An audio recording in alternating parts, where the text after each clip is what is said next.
Asante sana. Tafadhali tunaweza kuketi chini. Asanteni sana. Thank you very much.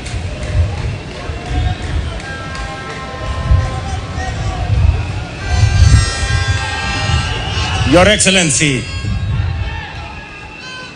Abraham Kithure Kindiki, Deputy President of the Republic of Kenya. Excellencies, Mr. Speaker of the National Assembly, Mr. Speaker of the Senate, our sister, your leadership, the Chief Justice of the Republic of Kenya, members of the judiciary, members of the executive, members of the legislature, fellow Kenyans, hamjambo. Hamjambo tena. Bwana Yesu asifiwe. Assalamu alaikum. Hebu mnisalimie hivyo hewani nione ndugu wa Kenya.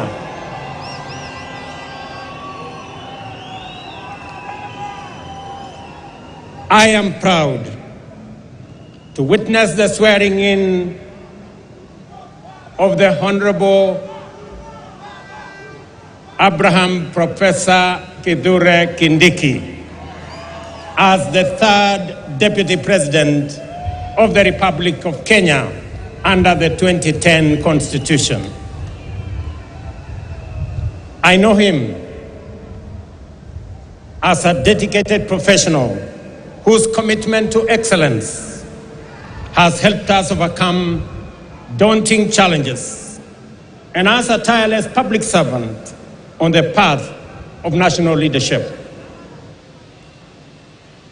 Abraham is also a patriot whose dedication to cohesion, national unity, and inclusivity is beyond reproach. An effective champion of peace and stability, and across every part of our country, and a loyal steward of our bottom-up economic transformation agenda, whom together with many others, we crafted to take our country to the next level. Over the past 2 decades, I have had the privilege to witness Professor Kindiki's work as a professor, litigation lawyer, consulting attorney, senator representing Tharaka Nithi, Majority Leader of the Senate, Deputy Speaker of the Senate, the most recently as Cabinet Secretary. I can confirm that in all these roles, he has demonstrated exceptional dedication, high competence and professionalism, and consistently delivered results beyond expectations. Professor Kindiki is a highly qualified and outstanding scholar, advocate and public servant, whose career has been defined by exemplary achievements which demonstrate his vision for positive change and commitment to high standards of efficiency in the performance of his duties. At this stage of the implementation cycle of our national transformation agenda, the people of Kenya require a patriotic public servant and a consummate champion of our constitutional dispensation, our broad-based national governance framework, and the bottom-up economic transformation agenda to support the cabinet and the presidency in delivering in full and on time. This moment calls for an individual who takes pride in a job well done, and is humble enough to be a loyal servant of the people, and who is selfless enough to reach out and mobilize the entirety of government towards delivering for Kenya.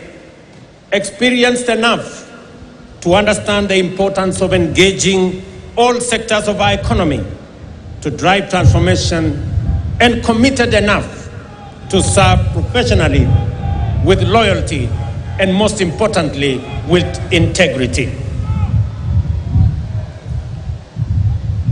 I am delighted to affirm that our coalition, and indeed our nation, is blessed with many professionals who meet all these criteria.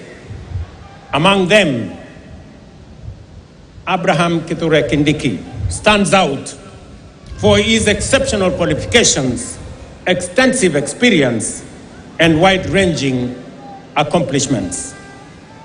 I am honored that he is available. He has told me he is ready, and I know he is willing to serve as my deputy.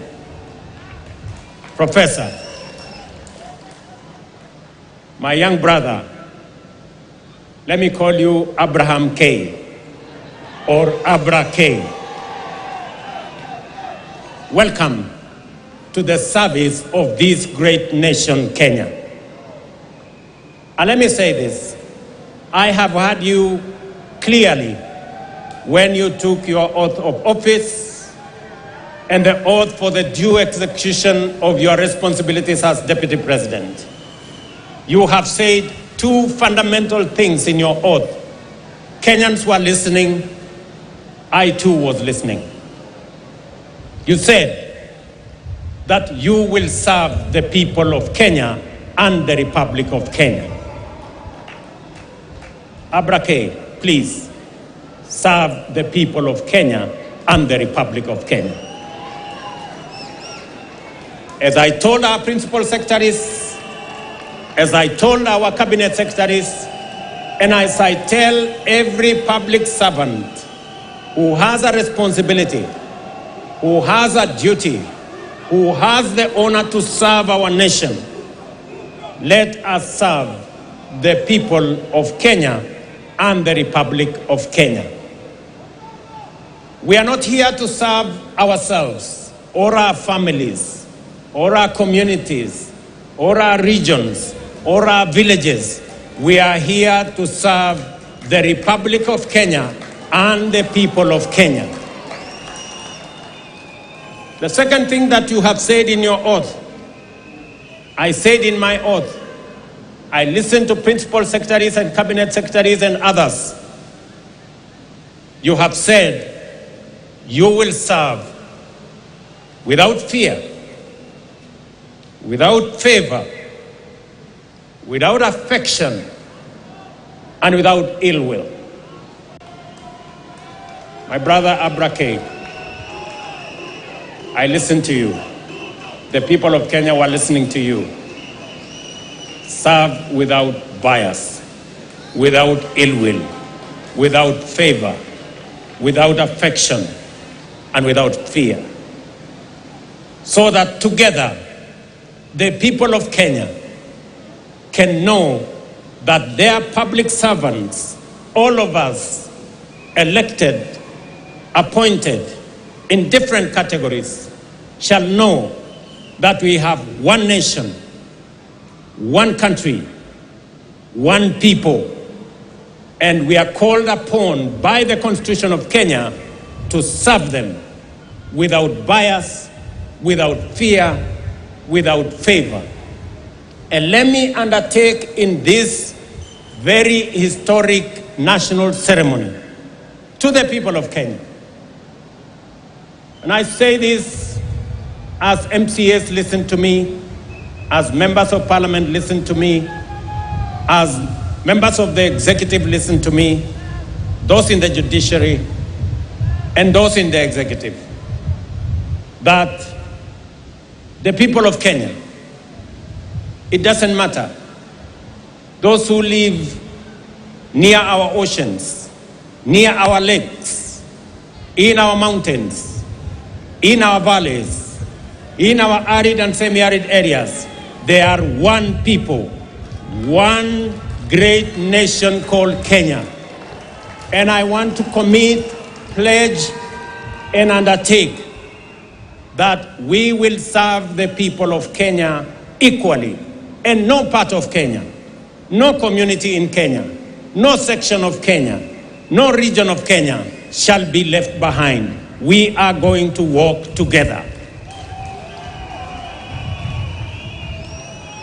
I say this to our representatives. Every MCA knows that they were never voted by all the people in their ward. Every member of parliament knows the same, that they were never voted by all the people in their constituency. And so does my friends governors.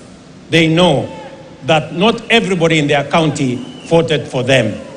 But they also know that they must serve all the people, whether they voted for them or did not vote for them.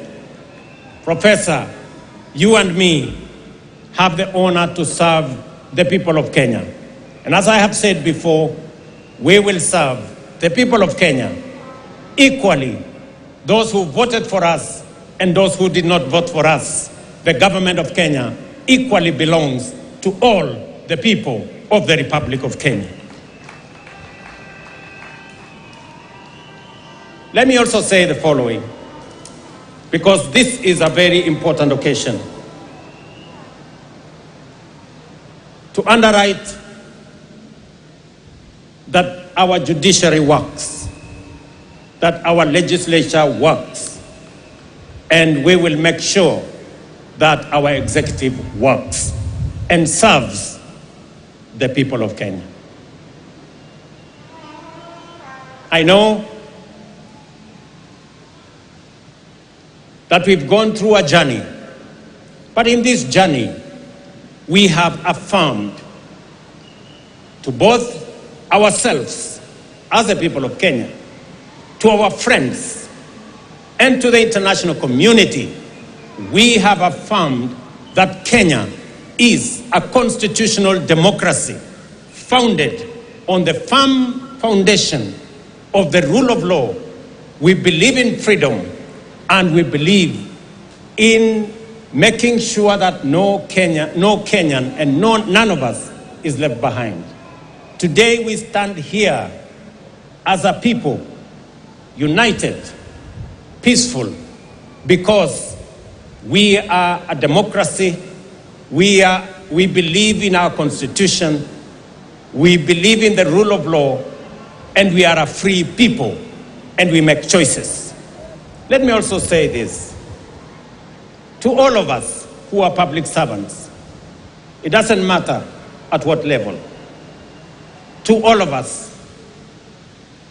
we are reminded on this very historic day that we serve at the pleasure of the people of Kenya, and we serve under the provisions of the law and the Constitution of the Republic of Kenya.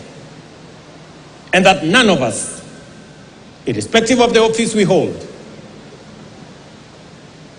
is greater than what our Constitution says.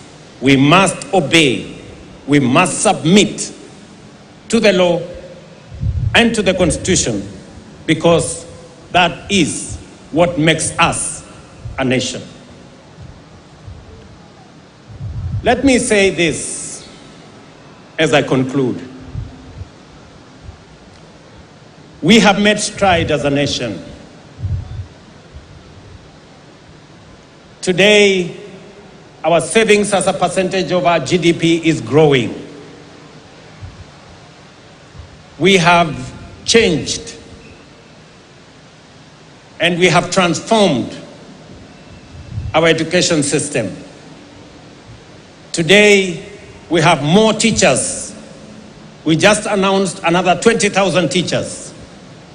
We have a new funding model that is student-based, which we are refining to make sure that no child in Kenya is left behind. My dear Professor Kindiki, I need your voice. I need your intellect to help me and to help members of our cabinet to profile the things we are doing, to speak to the things that we are doing. I have almost become a lonely voice in the executive, especially in the presidency, speaking about our projects, speaking about our programs, elaborating on what we are doing. You are eloquent, my brother. you're intelligent, my brother. I am confident that you will do that which I have missed for the last 2 years. I know you will.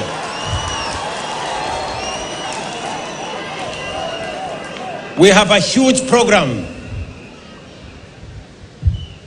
on university funding and higher education funding. We have a huge program that today our farmers across Kenya have access to fertilizer. We have a huge program on expanding our irrigation. We have a big program on what we are doing. We need your voice, and we need the voice of those of us in the executive to provide leadership and to see to it that indeed we achieve what we wrote into our Constitution.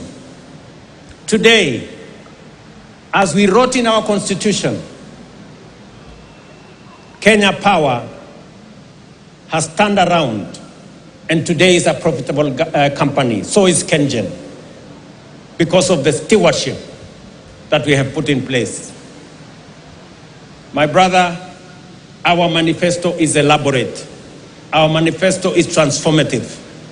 We are implementing it page by page, paragraph by paragraph, chapter by chapter, because we have to transform this great nation, and failure is not an option. We must. We have a big program on rural electrification to connect close to 300,000 homes across Kenya. I need your support to the Ministry of Energy, who are doing a wonderful job in that exercise. We have a big program on markets across Kenya. We have a big program on housing across Kenya. Today, we have 160,000 people working in a housing program. By December, actually next month, we will begin to hand over the first 1,000 houses under our program, under the program that will make ordinary people, Mama Mboga and Boda Boda, pay 3,000 shillings every year and access housing in the Republic of Kenya. My brother, let me tell you, our universal health coverage is underway, with a bit of challenge initially, but now we are moving. And I want to tell the people of Kenya, we are going to transform this nation. And we have the team. And Professor, welcome to the team that is going to transform Kenya into a great nation that is going to make every Kenyan proud. Let me conclude by saying we have what it takes to transform the Republic of Kenya. And I am committed to making sure that whatever it takes, whatever decisions that have to be made, we will make them so that our nation can truly be transformed. As I talk to you, 10,000 young people are now engaged in climate works in Nairobi. We intend to take that in the next few months into 40 and 50,000 young people. And I commit to the people of the great city of Nairobi that we are going to clean the Nairobi River and we are going to transform it into a better, different causeway as we transform the city in the sun, the headquarters of the environment in the world, where we have UNEP in Nairobi. We're also going to roll out the program that will make sure that we tap into the private sector and make sure that we can work through public and private partnership to make sure that we roll out some of the urgent, important programs that are important for the transformation of our nation. Let me conclude by asking all of us, members of the legislature, members of the judiciary, especially our investigative institutions to make sure that we ensure that public resources are used efficiently, effectively. I call upon the Office of the Director of Public Prosecution, the offices of the DCI, and the offices of the IG to work with the judiciary so that the corrupt can be firmly, decisively dealt with in the Republic of Kenya, and the citizens of the Republic can get their due in the expenditure of public resources. I know that of recent, we have seen incidences of our girls, our mothers, our women who have been murdered in cold blood. And let me say this, that the DCI and all the investigative authorities in the Republic of Kenya must stand up to these criminals, and we must deal decisively and firmly. And I want to ask us as a society to be careful with strangers, to be careful with people who lure our girls, our women into situations that compromise their security. But we must be on the lookout, all of us as a nation. This is yet another moment. This is yet another beginning. And I am confident that we are going to take Kenya to the next level. Professor Kindiki, as you and all know, there is much to be done to fulfill our commitments and set our nation on the path to prosperity. I expect you to embark on your duties with dispatch and zeal. I wish you success as you begin your service in the high office you have assumed today. May God bless you. May God bless your family.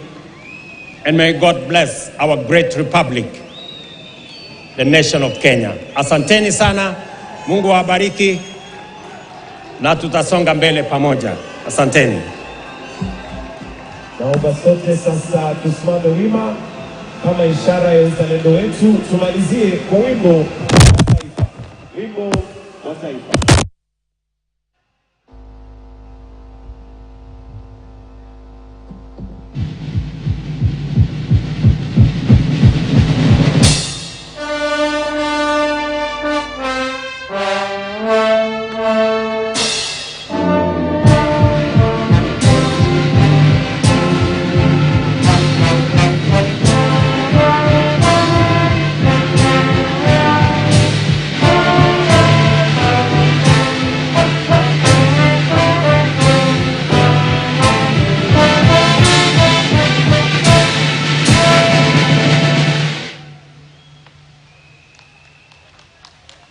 Basi tusimame mahali tulipo tukimpatia rais nafasi ya kutoka katika starehe zake.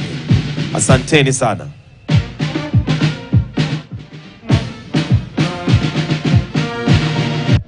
All right, thank you very much. That is President